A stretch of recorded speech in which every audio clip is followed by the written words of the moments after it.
Hey everyone, welcome back. I am genuinely so excited you're here today because we're looking at a completely fascinating and kind of hilarious piece of our own distant past. You ever wonder why human history seems so relentlessly driven by ambition and constant struggle? Well, today we are going to look at the exact opposite of that. We're examining the fate of the idle ancestor. Okay, let's dive into this. I want you to imagine an ancient cold case.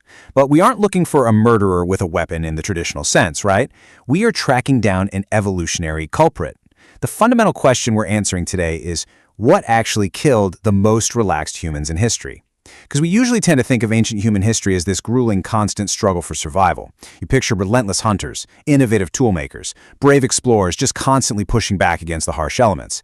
But the archaeological record reveals a radically different story about one particular group of our ancestors. They didn't push, they didn't innovate, they didn't explore. Honestly, they just kind of chilled. So the crucial point is that this behavior wasn't just a collective bad mood or, a streak of laziness the way we think of it today. No, this was a highly documented biological survival mechanism known as the least effort strategy. In biology, efficiency is usually a really good thing. Instead of burning precious calories to go find the absolute best resources, this specific population prioritized extreme energy conservation. They engineered this whole approach to life where they exerted the literal minimum physical effort required to simply stay alive for one more day. It was a strategy based purely on sheer biological frugality. Section 1. The Evolutionary Cold Case. Let's meet the victims. To really wrap our heads around how this fascinating strategy played out and ultimately failed, we need to officially meet our victims.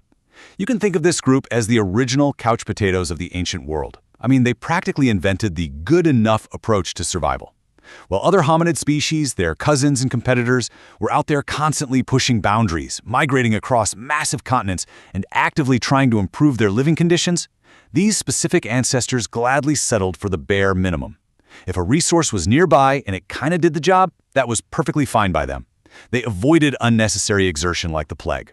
Why walk 5 miles for a highly nutritious, great meal when you can just walk 5 feet for a thoroughly mediocre one? It was an incredibly relaxed lifestyle, but as we're going to uncover, it was a profoundly dangerous gamble. Section 2. The least effort strategy and how they lived. Let's move to and see how this builds. Specifically, we are looking at their daily habits and their psychological mindset here. The contrast is actually pretty stark and very telling. On one side, we've got what we'll call the industrious ancestor. These are the ancient humans who would literally hike up treacherous mountains, navigating dangerous terrain for days just to mine a specific outcrop of high-quality flint. And why? Because it made the absolute sharpest, most durable hand axes for hunting and building. Now contrast that with the idle ancestor. Their tool-making process is almost comical. They quite literally used whatever poor-quality stones happened to roll down the hill into their camp. They wouldn't even take a short walk to the actual source of the rock. If a stone was right at their feet, boom, congratulations, it just became a tool. If a better stone was even 10 minutes away, they simply didn't bother. Section 3. Evidence of ancient laziness. Clues in the dirt? Now, you might be asking yourself, how do modern scientists actually know this? We can't exactly go back in time to watch them, right? Well, we have to treat the archaeological record as our detective's evidence board. Now, what's really interesting about this slide is the sheer visual gap between these two groups. We are looking at the average distance traveled for resource gathering, basically where artifacts were found versus where the raw materials actually came from. Look at the other hominids. They traveled massive, expansive distances. We're talking tracking herds for miles, following seasonal migrations, establishing wide trade routes. And then, look at our idle ancestors. They moved a tiny, almost microscopic distance in comparison. They just stayed completely put. Their entire existence was confined to this extremely tight radius around their base camps. The dirt itself, the physical locations of their primitive tools, literally proves their complete and utter lack of ambition. Moving to Section 4, a changing, drying climate, the inciting incident. Here is where our explainer takes a decidedly dark turn. Every good mystery has an inciting incident, right? And for our incredibly relaxed ancestors, a massive environmental shift was the ultimate killer. They were about to be rudely awakened. You see, they originally adopted this lazy strategy for one simple reason: they could get away with it.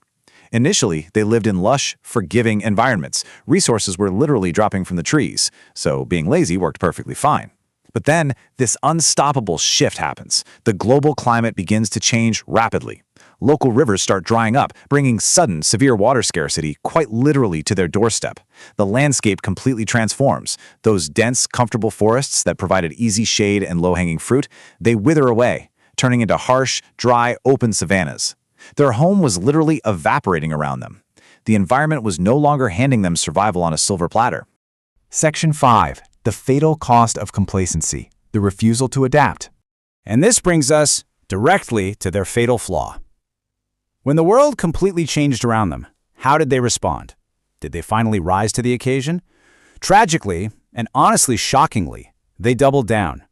Their behavior absolutely failed to change, despite the collapsing ecosystem right in front of their eyes. First, they just kept relying on those poor-quality, crumbly local stones, even as the hunting and foraging tasks they needed tools for became exponentially harder in this new, drier environment. Second, and this is kind of unbelievable, they steadfastly refused to expand their resource-gathering radius. As food got scarcer, they didn't look further afield. They just stubbornly suffered in place. And third, they maintained these stagnant base camps right next to rapidly shrinking seasonal water sources. They simply lacked the behavioral flexibility, and maybe just the willpower, to rise to a demanding new environmental challenge. Which leads us to this stark, terrifying number, 0. That is the exact amount of extra effort they exerted to adapt. 0. Faced with an absolute existential threat, a volatile, changing climate, rapidly disappearing resources, they chose total inertia. This absolute refusal to change, this almost pathological doubling down on doing the bare minimum, that was the final nail in their coffin. It ultimately sealed their fate, leading directly to their complete extinction. Their cousins, the ones who learned to hustle and adapt, survived, but the lazy ancestors literally rested in peace. Finally, Section 6. Lessons for modern humans. The verdict.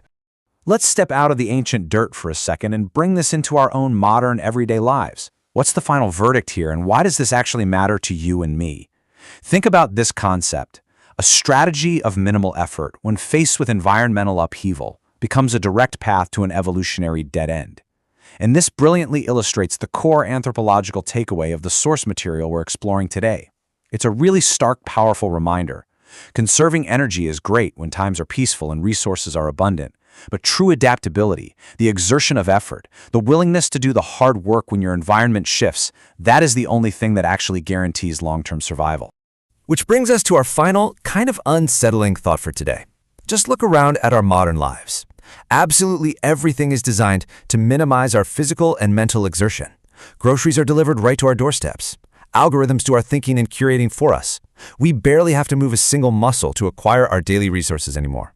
So I'm going to leave you with this critical question to ponder as you go about your day. In our world of infinite, frictionless convenience, are we accidentally engineering our own least effort extinction? Are we slowly losing the very grit and adaptability that allowed our more industrious ancestors to survive and thrive? Thank you so much for exploring this fascinating slice of our history with me in today's Explainer. Keep learning, keep pushing your own boundaries, and whatever you do, don't just settle for the stones rolling into your camp. I'll catch you next time.